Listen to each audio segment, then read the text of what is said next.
Hello students. Next we are going to discuss partly agricultural income.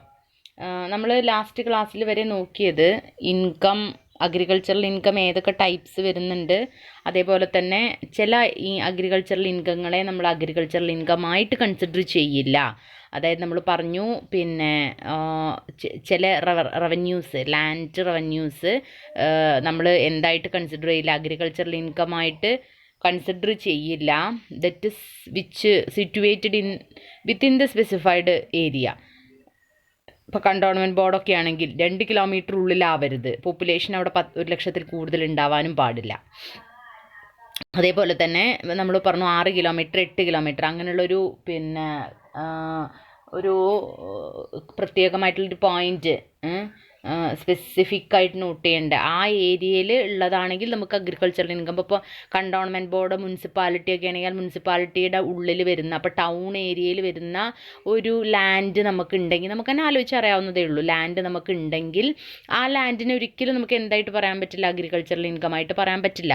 Because അത് പിന്നെ ടൗണിനോട് അടുത്ത് നിൽക്കുന്നതായിരിക്കും. ഒരിക്കലും ഒരാളും പിന്നെ ടൗൺ ഏരിയയിൽ പോയിട്ട് മഞ്ചേരി ഒക്കെ ടൗണിൽ പോയിട്ട് ഇപ്പോൾ ആരെങ്കിലും അഗ്രികൾച്ചർ നടത്തില്ലല്ലോ.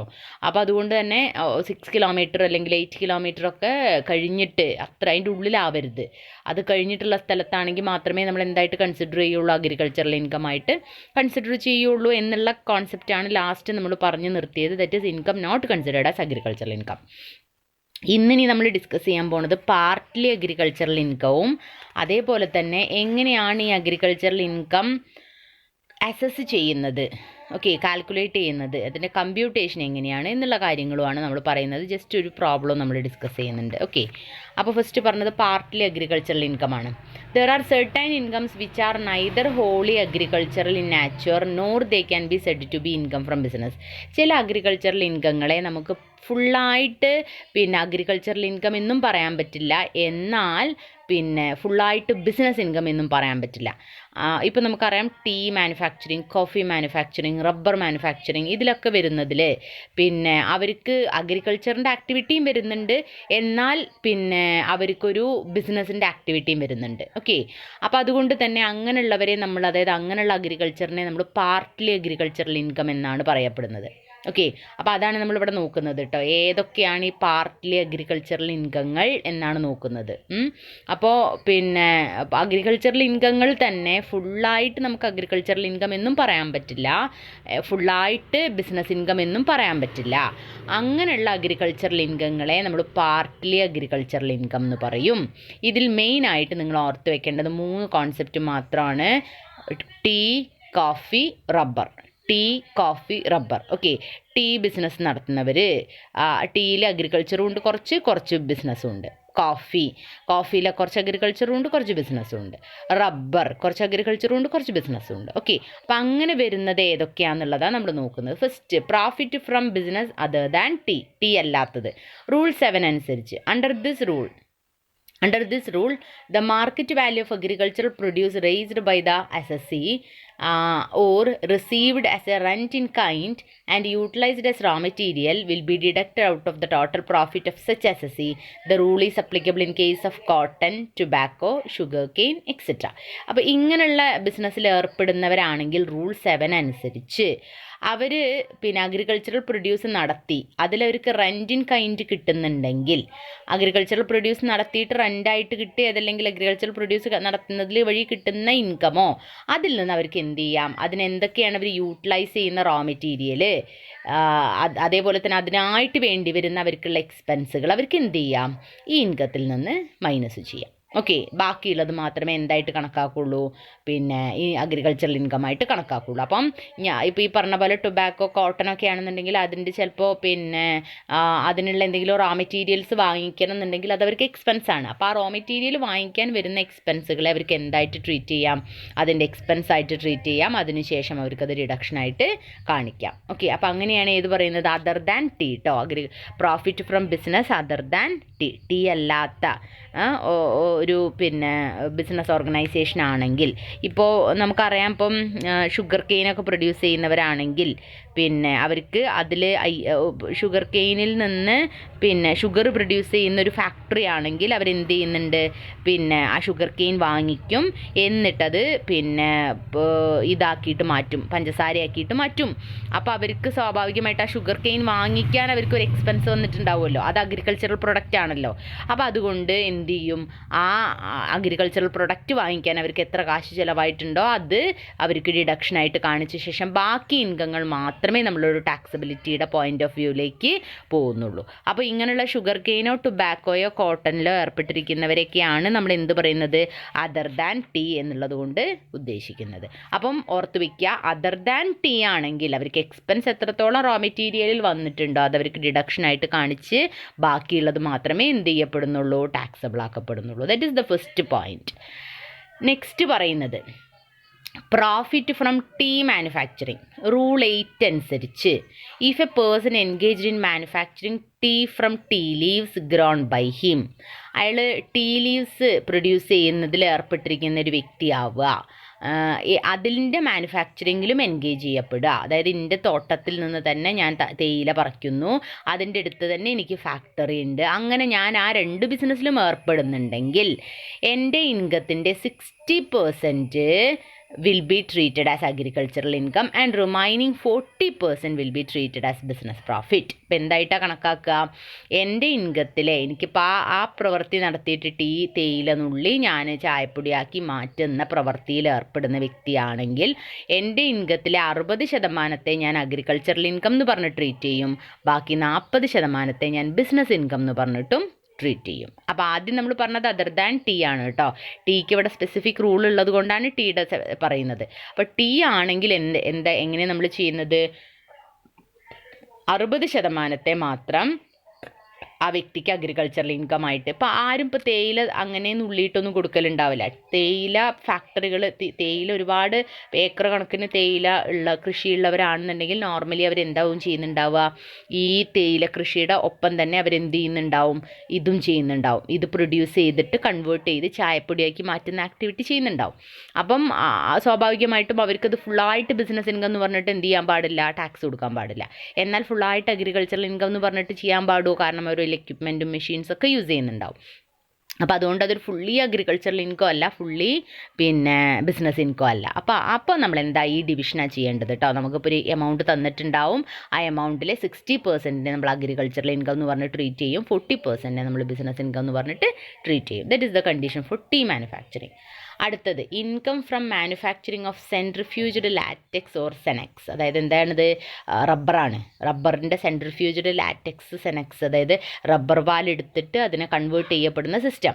അങ്ങനെയാണെന്നുണ്ടെങ്കിൽ അതിനെന്താണ്, 65% of the income derived from the sale of centrifuged latex or lateral based crepes or brown crepes or technically specified block rubber manufactured or processed by him from rubber grown by him in India is deemed to be agricultural income. അപ്പോൾ ഇത് അവർ നട്ട് വളർത്തിയ റബ്ബറിൽ നിന്ന് rubber പാലെടുത്തിട്ട് അത് സെൻട്രിഫ്യൂജ്ഡ് latex ആക്കി convert ചെയ്യുന്ന ആ ഒരു പിന്നെ ആക്ടിവിറ്റിയിൽ ഏർപ്പെട്ടിരിക്കുന്ന ഒരു ബിസിനസ് ഓർഗനൈസേഷൻ ആണെങ്കിൽ, അല്ലെങ്കിൽ അഗ്രികൾച്ചറിലാണെങ്കിൽ അതും നമുക്കറിയാൻ പറ്റും. ഇപ്പോൾ ഏക്കർ കണക്കിന് റബ്ബർ എസ്റ്റേറ്റ് ഒക്കെ ഉള്ളവരാണെന്നുണ്ടെങ്കിൽ അവരെന്ത് ചെയ്യുന്നുണ്ടാവും, അത് അങ്ങനെ തന്നെ പാലെടുത്തിട്ടൊന്നും കൊടുക്കുന്നുണ്ടാവില്ല, അതിനെന്താക്കിയിട്ട് മാറ്റുണ്ടാവും, ചിലപ്പോൾ ഷീറ്റാക്കിയിട്ട് മാറ്റുക, ഷീറ്റിനെ തന്നെ വേറെ എന്തെങ്കിലും കൺവേർട്ട് ചെയ്തിട്ടോ ലാറ്റക്സ് ആക്കിയിട്ടൊക്കെ മാറ്റിയിട്ടൊക്കെ എന്ത് ചെയ്യുന്നുണ്ടാവും, അവർ കൊടുക്കുന്നുണ്ടാവും. അപ്പോൾ അങ്ങനെയുള്ള ആക്ടിവിറ്റിയിൽ ഏർപ്പെട്ടിരിക്കുന്ന ബിസിനസ്സും ഉണ്ട് അവർക്കെങ്കിൽ അതിനെന്താ നമ്മൾ കണക്കാക്കുക, 65% അഗ്രികൾച്ചറൽ ഇൻകമായിട്ട് കണക്കാക്കും, ബാക്കി 35% എന്തായിട്ട് കണക്കാക്കും, ബിസിനസ് ഇൻകമായിട്ട് കണക്കാക്കും. ഓക്കെ, അപ്പോൾ 65% അത് അഗ്രികൾച്ചറൽ ഇൻകമാണ്, ബാക്കി 35% ബിസിനസ് ഇൻകമാണ്. അതാണ് എന്തിൻ്റെ കേസിൽ, റബ്ബറിൻ്റെ കേസിൽ. അപ്പോൾ ഓർത്ത് വയ്ക്കുക, ഫസ്റ്റ് അതർ ദാൻ ടീ പറഞ്ഞു, റബ്ബർ പറഞ്ഞു. Last one coffee manufacturing. 75% coffee ground and cured the seller in India is deemed to be agricultural income. കാപ്പിക്കുരു എടുത്ത് ഉണക്കി വറുത്ത് പൊടിച്ചൊക്കെ കൊടുക്കുന്ന സിസ്റ്റം ആണല്ലോ കാപ്പി ഉണ്ടാക്കൽ. അപ്പോൾ അതുകൊണ്ട് എന്താണ്, ഇതെടുക്കുന്ന ഗ്രൗൺ ചെയ്ത് കേർഡ് ചെയ്തിട്ട് വിൽക്കുന്ന ഒരു ഷോപ്പ് മീൻസ് ബിസിനസ് ആണെങ്കിൽ നമുക്കിപ്പം പിന്നെ ഇവിടെയൊക്കെ പോയി കഴിഞ്ഞാൽ, കർണാടക ഭാഗത്തൊക്കെ പോയി കഴിഞ്ഞാൽ നമുക്ക് കാണാൻ പറ്റും ഒരുപാട് പിന്നെ ഫേംസ് ഇങ്ങനെ എന്തുണ്ട് ഈ കാപ്പിക്കുരുവൊക്കെ എടുത്തിട്ട് പൊടിക്കുന്നവരൊക്കെ ഉണ്ട്. അപ്പോൾ അതുകൊണ്ട് അങ്ങനെയുള്ളവരെ നമ്മൾ എത്ര പറയുക 75% അവരുടെ ഇൻകത്തെ നമ്മൾ എന്തായിട്ട് പറയും അഗ്രികൾച്ചറൽ ഇൻകമായിട്ട് പറയും. ബാക്കി 25% ബിസിനസ് ഇൻകമായിട്ട് പറയും. ഓക്കെ, അപ്പോൾ ഇതാണ് ഈ പാർട്ട്ലി അഗ്രികൾച്ചറൽ ഇൻകം എന്നുള്ള കോൺസെപ്റ്റിൽ വരുന്നത്. ഇത്രയും കാര്യങ്ങളാണ് കേട്ടോ. അപ്പോൾ ഫസ്റ്റ് നമ്മൾ പറഞ്ഞത് അതർ ദാൻ ടീ പറഞ്ഞു, പിന്നെ സെൻട്രിഫ്യൂജ്ഡ് ലാറ്റക്സ് പറഞ്ഞു, കോഫി പറഞ്ഞു. അപ്പോൾ ഇങ്ങനെ വരുന്ന ബിസിനസ് ആണെങ്കിലും അഗ്രികൾച്ചർ ആണെങ്കിലും നമുക്ക് എന്താണ് ഇങ്ങനെ പാർട്ട്ലി ആയിട്ടാണ് ഇത് ടാക്സ് ചെയ്യപ്പെടുക. നമുക്ക് തന്നിരിക്കുന്ന എമൗണ്ട് ഇപ്പോൾ 1 lakh ടീയിൽ വന്നിട്ടുണ്ട് എന്ന് പറയുകയാണെങ്കിൽ നമ്മൾ എന്ത് ചെയ്താൽ മതി, അതിൻ്റെ 65% മാത്രം അഗ്രികൾച്ചറായിട്ട് കണക്കാക്കുക, ബാക്കി 35% ബിസിനസ് ഇൻകം എന്ന് പറഞ്ഞിട്ട് ബിസിനസ് ഇൻകമായിട്ട് അയാളുടെ ഇൻകം ടാക്സിൽ ചാർജ് ചെയ്യപ്പെടും. അയാളുടെ ടോട്ടൽ ഇൻകം ബാക്കിയുള്ള ഇൻകങ്ങളൊക്കെ എടുക്കുന്നതിൻ്റെ കൂട്ടത്തിൽ എന്ത് ചെയ്യും, ഈ പിന്നെ ടീയിൽ നിന്ന് വരുന്ന 35% ബിസിനസ് ഇൻകം എന്ന് പറഞ്ഞിട്ട് ടാക്സ് ചെയ്യപ്പെടും. ഓക്കെ, അപ്പോൾ ഈ ഒരു പർപ്പസിന് വേണ്ടിയിട്ടാണ് നമ്മൾ എന്ത് ഈ കോൺസെപ്റ്റ് നോക്കിയത്, പാർട്ട്ലി അഗ്രികൾച്ചറൽ ഇൻകങ്ങളിൽ വരുന്ന കോൺസെപ്റ്റുകൾ നോക്കിയത്. പാർട്ട്ലി അഗ്രികൾച്ചറൽ ഇൻകം എന്ന് പറഞ്ഞാൽ അപ്പോൾ എന്താണ്, ഫുള്ളായിട്ട് നമുക്ക് അഗ്രികൾച്ചർ പർപ്പസിന് വേണ്ടിയിട്ട് യൂസ് ചെയ്യുന്ന ഇൻകം എന്ന് പറയാൻ പറ്റാത്ത ഇൻകങ്ങളെയാണ് നമ്മൾ ഇതെന്ന് പറയുക പാർട്ട്ലി അഗ്രികൾച്ചറൽ ഇൻകം എന്ന് പറയുക. അടുത്തത് എക്സാമ്പിൾസ് ഓഫ് അഗ്രികൾച്ചറൽ ഇൻകം. ഏതൊക്കെയാണ് അഗ്രികൾച്ചറൽ ഇൻകത്തിൻ്റെ എക്സാമ്പിളുകൾ? Income from sale of dried tobacco leaves in which green tobacco leaves are dried by using some process. അതായത് പിന്നെ നമ്മളിപ്പോൾ വൈൽഡ് ഗ്രാസ് ഒക്കെ അതേപോലെ തന്നെ വരുന്നതാട്ടോ. ഇതിപ്പോൾ എന്താ, ഡ്രൈഡ് ടൊബാക്കോ ലീവ്സ് എടുക്കുക, ഉണങ്ങിയ എന്താ പറയുക എന്താണ് നമ്മൾ ഇതൊക്കെ ഉണ്ടാക്കുന്നുണ്ടല്ലോ, ടൊബാക്കോ ഐറ്റംസ് ഒക്കെ ഉണ്ടാക്കുന്നുണ്ടല്ലോ, അവിടെ ഈ ഇല എടുക്കുമല്ലോ, നമ്മുടെ വെറ്റില എന്ന് പറയുന്ന പോലത്തെ ആ ഇല എടുത്തിട്ട് അത് ഉണക്കിയിട്ടൊക്കെ എന്താക്കിയിട്ട് ടൊബാക്കോ പൊടിയാക്കിയിട്ടൊക്കെ മാറ്റുന്നവരുണ്ടാവും. അതാണ് എന്ത്, അത് ശരിക്കും എന്തായിട്ടാണ് പറയുന്നത്, അഗ്രികൾച്ചറൽ ഇൻകം ആയിട്ടാണ് പറയുന്നത്. ഓക്കെ, ദെൻ അതേപോലെ തന്നെ gracing fees realized from piece of land which is used for grazing animals or used for agricultural purpose. അതേപോലെ തന്നെ പിന്നെ നമ്മൾ അനിമൽസിന് വേണ്ടിയിട്ട് യൂസ് ചെയ്യപ്പെടുന്ന അനിമൽസിന് വേണ്ടിയിട്ട് നമ്മൾ ഉണ്ടാക്കപ്പെടുന്ന എന്തെങ്കിലും ഇപ്പോൾ പുല്ല് വളർത്തുക അങ്ങനെയൊക്കെ ഉണ്ടാവുമല്ലോ, അതൊക്കെ എന്താണ് അത് അഗ്രികൾച്ചറൽ ഇൻകം ആയിട്ട് കണക്കാക്കും. Cattles are reared exclusively for agricultural purpose and pastures of the farm and income would be sale milk and butter would be agricultural income. അത് നമുക്കറിയാം. ഇപ്പോൾ കന്നുകാലികൾ ഒരുപാട് വളർത്തി അവിടെ നിന്ന് ചിലപ്പോൾ പാലെടുത്ത് പാസ്ചറൈസേഷൻ ചെയ്തിട്ടൊക്കെ ചിലപ്പോൾ കൊടുക്കുന്നുണ്ടാവും. അതൊക്കെ എന്തായിട്ടാണ് കണക്കാക്കുക, അഗ്രികൾച്ചറൽ ഇൻകം ആയിട്ടാണ് കണക്കാക്കുക. എന്നാൽ അഗ്രികൾച്ചറൽ ഇൻകം അല്ലാത്തത്, income from sale of wild grass. എനിക്ക് കുറേ സ്ഥലമുണ്ട്, ആ സ്ഥലത്ത് ഞാൻ എന്ത് ചെയ്യുക, പശു ഉള്ളവരെ ലക്ഷ്യമിട്ടിട്ട് ഞാൻ അവിടെ പുല്ല് വളർത്തുക, അതൊരിക്കലും എന്തല്ല, എൻ്റെ അഗ്രികൾച്ചറൽ ആക്ടിവിറ്റി അല്ല. അതെന്താണ്, നോൺ അഗ്രികൾച്ചറൽ ആക്ടിവിറ്റിയാണ്. അതേപോലെ തന്നെ സെയിൽ ഓഫ് ഗിൻഡ് കോട്ടൺ എടുത്തിട്ട് ആ കോട്ടനായിട്ട് പിന്നെ അതിൻ്റെ ചില സമയത്ത് കോട്ടൺ വാങ്ങിച്ചിട്ട് അത് എന്താ പറയുക ഇങ്ങനെ നമ്മൾ പുറത്ത് സ്പ്രെഡാക്കുന്ന രൂപത്തിലാക്കിയതിന് ശേഷം കൊടുക്കുന്നുണ്ടാവും.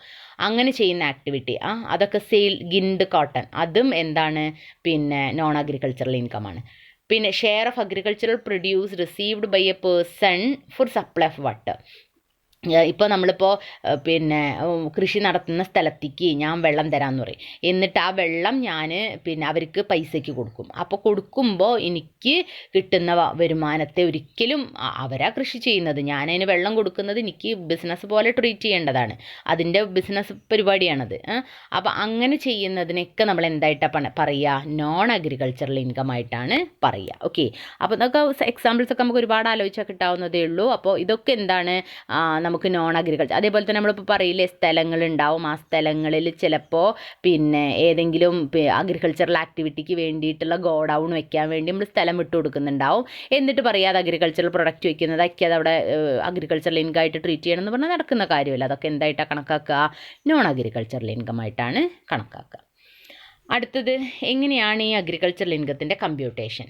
Okay, rent or revenue derived from agricultural land will be computed on the same basis and as is adopted for the computation of income under the head income from other source. Agricultural landil നിന്ന് കിട്ടുന്ന rent revenue അത് computation of income ഏതിലാണ് നമ്മൾ കാണിക്കുന്നതെന്നറിയോ? Income from other സോഴ്സിലാണ്. കാരണം agricultural, ഞാനിപ്പോൾ നേരത്തെ പറഞ്ഞ പോലെ അഗ്രികൾച്ചറൽ ലാൻഡ് ഗോഡൗണിന് വേണ്ടിയിട്ട് കൊടുത്തു. അഗ്രികൾച്ചറൽ പ്രൊഡക്റ്റ് ഇടാനുള്ള ഗോഡൗണാണ്.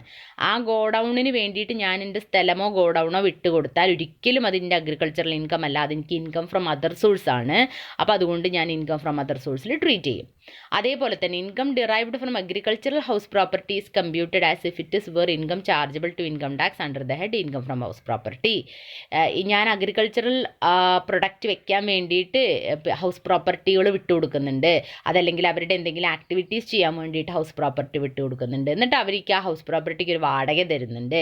ആ വാടകയെ ഞാൻ ഒരിക്കലും അഗ്രികൾച്ചറൽ ഇൻകം ആയിട്ട് കണക്കാക്കൂല, അത് ഇൻകം ഫ്രം ഹൗസ് പ്രോപ്പർട്ടിയിൽ ചാർജ് ചെയ്യപ്പെടും. Income derived from agricultural operation is computed as if it were income chargeable to income tax under the head profit and gain of business or profession. നമ്മൾ നേരത്തെ പറഞ്ഞു ചില ഭാഗങ്ങളിൽ business ആക്ടിവിറ്റികളും കൂടി വരുന്നുണ്ടെങ്കിൽ അത് agricultural ഓപ്പറേഷൻ്റെ business ആണെങ്കിൽ കൂടിയും നമ്മൾ എന്തിലാണ് ചാർജ് ചെയ്യപ്പെടുക? Profit and gain of business or profession എന്ന് പറഞ്ഞ ഹെഡിലാണ് ചാർജ് ചെയ്യപ്പെടുക. നമുക്കറിയാം, നേരത്തെ നിങ്ങളടുത്ത് പറഞ്ഞിരുന്നു 5 ഹെഡായിട്ടാണ് നമ്മൾ ഇൻകങ്ങളെ ചാർജ് ചെയ്യുന്നത്. അതിലെ ഫസ്റ്റ് ഹെഡ് എന്ന് പറയുന്നത് സാലറിയാണ്, സെക്കൻഡ് വൺ എന്ന് പറയുന്നത് ഹൗസ് പ്രോപ്പർട്ടിയാണ്, തേർഡ് വൺ എന്ന് പറയുന്നത് profit and gain of business and profession ആണ്, ഫോർത്ത് വൺ എന്ന് പറയുന്നത് ക്യാപിറ്റൽ ഗെയിൻ ആണ്, ഫിഫ്ത്ത് വൺ എന്ന് പറയുന്നത് അതർ സോഴ്സ് ആണ്. ഇങ്ങനെ 5 ഹെഡായിട്ടാണ് നമ്മൾ ഇൻകങ്ങളെ ചാർജ് ചെയ്യുന്നത് കേട്ടോ. അതിലെ ഓരോ ഹെഡുകളെ കാര്യങ്ങളാണ് ഇപ്പം ഇങ്ങനെ പറഞ്ഞു വരുന്നത്. ഓക്കെ, അപ്പോൾ ഈ അഗ്രികൾച്ചർ ആണെങ്കിൽ കൂടിയും അഗ്രികൾച്ചറൽ ആക്ടിവിറ്റി അതിൽ ഉണ്ടെങ്കിൽ കൂടിയും ഈ പറഞ്ഞ പോലുള്ള ഇൻകങ്ങളൊക്കെ എവിടെയാണ് നമ്മൾ ചാർജ് ചെയ്യപ്പെടുന്നത്? ഇൻകം ഫ്രം അതർ സോഴ്സിലും ഹൗസ് പ്രോപ്പർട്ടിയിലും പിന്നെ പ്രോഫിറ്റ് ആൻഡ് ഗെയിനിലും ഒക്കെയാണ് ചാർജ് ചെയ്യപ്പെടുന്നത്. Loss incurred in agriculture will be allowed to set off only against gains of agriculture. എനിക്ക് ഒരു അഗ്രികൾച്ചറിൽ നിന്ന് നഷ്ടം വന്നാൽ വേറെ അഗ്രികൾച്ചറിൽ എനിക്ക് ലാഭം ഉണ്ടെങ്കിൽ ആ ലാഭത്തിൽ എനിക്ക് എന്ത് ചെയ്യാം? ഇത് തമ്മിൽ അഡ്ജസ്റ്റ് ചെയ്യാം. ഓക്കെ, ഇൻകം ടാക്സ് അതോറിറ്റിക്ക് വ്യക്തമായിട്ടുള്ള പ്രൂഫ് കാണിച്ചു കൊടുത്താൽ മതി. എന്നിട്ട് അവരോട് പറയുകയാണ് എനിക്ക് ഒരു അഗ്രികൾച്ചറിൽ നഷ്ടം വന്നിട്ടുണ്ട് കേട്ടോ, അപ്പോൾ അതുകൊണ്ട് ആ നഷ്ടത്തെ ഞാൻ ഈ അഗ്രികൾച്ചറിൽ ഞാൻ എന്ത് ചെയ്യാണ്? സെറ്റ് ഓഫ് ചെയ്യുകയാണെന്ന് പറഞ്ഞാൽ അതിൽ യാതൊരു കുഴപ്പമില്ല. നമുക്ക് എന്ത് ചെയ്യാം? ആ ലാഭം ഈ നഷ്ടവും വെച്ചിട്ട് അഡ്ജസ്റ്റ് ചെയ്തിട്ട് ബാക്കി വല്ലതും ഉണ്ടെങ്കിൽ മാത്രം ടാക്സ് കൊടുത്താൽ മതി. ഓക്കെ, അപ്പോൾ ആ ഒരു ഫെസിലിറ്റി നമുക്ക് പ്രൊവൈഡ് ചെയ്യുന്നുണ്ട്. ഒരു അഗ്രികൾച്ചറിൽ നിന്ന് കിട്ടുന്ന ലോസിനെ മറ്റേ അഗ്രികൾച്ചറിൽ നിന്ന് കിട്ടുന്ന ഇൻകത്തിൽ സെറ്റ് ഓഫ് ചെയ്യാനുള്ള ഒരു ഓപ്ഷൻ ആര് പ്രൊവൈഡ് ചെയ്യുന്നുണ്ട്? ഇൻകം ടാക്സ് അതോറിറ്റി പ്രൊവൈഡ് ചെയ്യുന്നുണ്ട്. Any sum payable to the government in the form of tax charged by the state government on agriculture will be allowed as deduction. ഇപ്പോൾ ചില സ്റ്റേറ്റിൽ അവിടെ agricultural operation നടത്തുന്നതിന് ഞാൻ ചിലപ്പോൾ അവിടെ സ്റ്റേറ്റിൻ്റെ മുനിസിപ്പാലിറ്റിക്കോ പഞ്ചായത്തിനൊക്കെ എന്തെങ്കിലുമൊക്കെ നികുതി അടയ്ക്കുന്നുണ്ടാവും. അങ്ങനെയാണെങ്കിൽ എനിക്ക് ഇൻകം ടാക്സ് ചാർജ് ചെയ്യുമ്പോൾ ഈ നികുതിയെ ഒരു ഡിഡക്ഷനായിട്ട് കാണിക്കാം. അപ്പം ഞാൻ അവിടെ കൊടുക്കുന്ന ഇൻകത്തിന്, ഇൻകം ടാക്സിൽ കൊടുക്കുന്ന ഇൻകത്തിന് ഞാൻ പറയും ഞാൻ മുനിസിപ്പാലിറ്റിയിൽ ഇത്ര അടച്ചിട്ടുണ്ട്, അപ്പോൾ അതുകൊണ്ട് ഞാൻ അതിൻ്റെ പ്രൂഫ് വയ്ക്കും. എന്നിട്ട് ഞാൻ എന്ത് ചെയ്യും? ഡിഡക്ഷനായിട്ട് കാണിക്കും. ഓക്കെ, പ്രൂഫ് വെച്ചാൽ മതി, ഒരു കുഴപ്പമില്ല. അപ്പോൾ അത് ഡിഡക്ഷനായിട്ട് എനിക്ക് കാണിക്കാം. കൺസേൺഡ് സ്റ്റേറ്റ് ഗവൺമെൻറ്റിന് ഞാൻ ഈ അഗ്രികൾച്ചറൽ ഓപ്പറേഷൻ എന്തെങ്കിലും എമൗണ്ടുകൾ ടാക്സ് രൂപത്തിൽ ഞാൻ കൊടുക്കുന്നുണ്ടെങ്കിൽ അതിനെ എനിക്ക് എന്തായിട്ട് ട്രീറ്റ് ചെയ്യാം? ഡിഡക്ഷനായിട്ട് പിന്നെ കൊടുക്കുന്ന ടാക്സിൽ എനിക്ക് ട്രീറ്റ് ചെയ്യാം. ഓക്കെ, അപ്പോൾ ചില കോൺസെപ്റ്റുകളാണ് ഇപ്പോൾ ഇവിടെ കമ്പ്യൂട്ടേഷൻ്റെ കേസിൽ പറഞ്ഞത്. ഇൻകം ഫ്രം അഗ്രികൾച്ചറിൽ കാൽക്കുലേറ്റ് ചെയ്യുന്ന സമയത്ത് ഈ കോൺസെപ്റ്റുകൾ നമ്മൾ എന്ത് ചെയ്യണം? മൈൻഡിൽ വെക്കണം. അതായത് എന്തൊക്കെയാണ് പറഞ്ഞത്? അഗ്രികൾച്ചറിൽ നിന്ന് കിട്ടുന്ന റെൻറ്റ് റവന്യൂ ഒക്കെ അതർ സോഴ്സിലാണ് ചാർജ് ചെയ്യുക. ഹൗസ് പ്രോപ്പർട്ടി വിട്ട് കൊടുക്കുന്നുണ്ടെങ്കിൽ അത് ഹൗസ് പ്രോപ്പർട്ടിയിലാണ് ചാർജ് ചെയ്യുക. പ്രൊഡക്ഷൻ ആക്ടിവിറ്റി നടക്കുന്നുണ്ടെങ്കിൽ അത് profit and gain of business and പ്രൊഫഷനിലാണ് ചാർജ് ചെയ്യുക. അതേപോലെ തന്നെ എനിക്ക് ഒരു അഗ്രികൾച്ചറിൽ നിന്ന് ലാഭവും ഒരു അഗ്രികൾച്ചറിൽ നിന്ന് നഷ്ടവും ഉണ്ടെങ്കിൽ ലാഭത്തെ നഷ്ടത്തിൽ അഡ്ജസ്റ്റ് ചെയ്യാം. സ്റ്റേറ്റ് ഗവൺമെൻറ്റിന് എന്തെങ്കിലും ടാക്സ് ഞാൻ അഗ്രികൾച്ചറിൻ്റെ ഭാഗമായിട്ട് കൊടുക്കുന്നുണ്ടെങ്കിൽ ഇൻകം ടാക്സ് കാൽക്കുലേറ്റ് ചെയ്യുമ്പോൾ എനിക്ക് ആ സ്റ്റേറ്റ് ഗവൺമെൻറ്റിന് കൊടുത്തത് ഒരു ഡിഡക്ഷനായിട്ട് കാണിക്കാം. ഓക്കെ, ഇത്രയും കോൺസെപ്റ്റുകളാണ് ഇപ്പോൾ നമ്മളിവിടെ പറഞ്ഞത്. അപ്പം ഫസ്റ്റ് നമ്മൾ പറഞ്ഞത് പാർട്ട്ലി അഗ്രികൾച്ചറൽ ഇൻകങ്ങൾ ഏതൊക്കെയാണെന്നുള്ളത് പറഞ്ഞു. Examples of agriculture and non agricultural income പറഞ്ഞു. കമ്പ്യൂട്ടേഷനിൽ നമ്മൾ ഓർത്ത് വെക്കേണ്ട ചില കോൺസെപ്റ്റുകൾ എന്താണെന്നുള്ളതും പറഞ്ഞു. ഓക്കെ.